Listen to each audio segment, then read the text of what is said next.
যখনই এই মানুষটা কোনো গাড়ি অ্যাক্সিডেন্ট দেখত, মানুষের সাহায্য করার বদলে সে দ্রুত গিয়ে রাস্তায় ছড়ানো পেরেকগুলো তুলে ফেলত। এগুলো সেই একই পেরেক যা সে নিজেই আগের রাতে রেখেছিল। তার উদ্দেশ্য ছিল গাড়িগুলো ওই পেরেকের সাথে ধাক্কা খেয়ে পাংচার হবে এবং মানুষ তার গ্যারেজে আসবে। তার দোকান ছিল হাইওয়ের পাশে, আর বেশি রোজগারের জন্য সে রাস্তার গর্তে পেরেক বসাতো। এভাবে তার কাজ দ্রুত বাড়তে লাগলো। তবে তার স্ত্রী সবকিছু ভুল মনে করত এবং বারবার তাকে থামাতো। সে বলতো, এভাবে চলতে থাকলে একদিন তুমি জেলে যাবে। কিন্তু টাকা আসতে শুরু করলে স্ত্রীও লোভে পড়লো এবং স্বামীর কাজে সাথ দিল। দুজনেরই মনে হতে লাগলো এখন তাদের ভবিষ্যৎ একেবারে সুরক্ষিত। এক রাতে সে দেখলো ট্রাকের চাকার নিচ থেকে পেরেকগুলো সরে গেছে। ট্রাক থামাতে সে কনস্ট্রাকশন সাইটে গিয়ে লোকজনকে বলল হাইওয়ে ব্যবহার না করতে, কিন্তু তাদের পারমিট ছিল। তাই তারা পুলিশের কাছে অভিযোগ করলো। পুলিশ তাকে জিজ্ঞাসাবাদ করলো, কিন্তু যেহেতু কারো ক্ষতি হয়নি তাই ছেড়ে দিল। রাগে গিয়ে সে আবার রাস্তায় পেরেক ছড়িয়ে দিল। সেই রাতেই এক দম্পতির গাড়ি পাংচার হলো এবং তারা তার দোকানে এলো। সাধারণ মেরামতির জন্য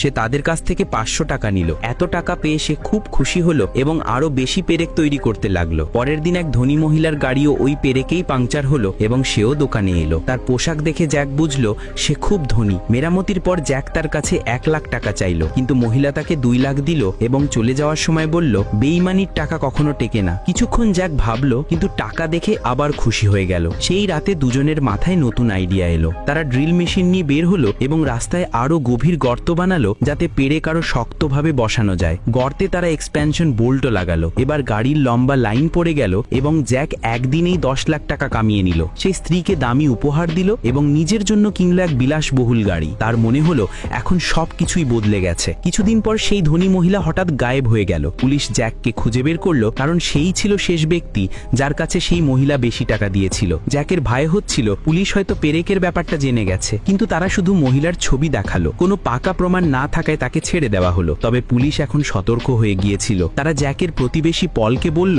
যেন সে জ্যাকের উপর নজর রাখে। একদিন পল দেখলো জ্যাকের স্ত্রী আবার রাস্তায় গর্ত করছে, তবে সে জানতো না যে পল সব দেখছে।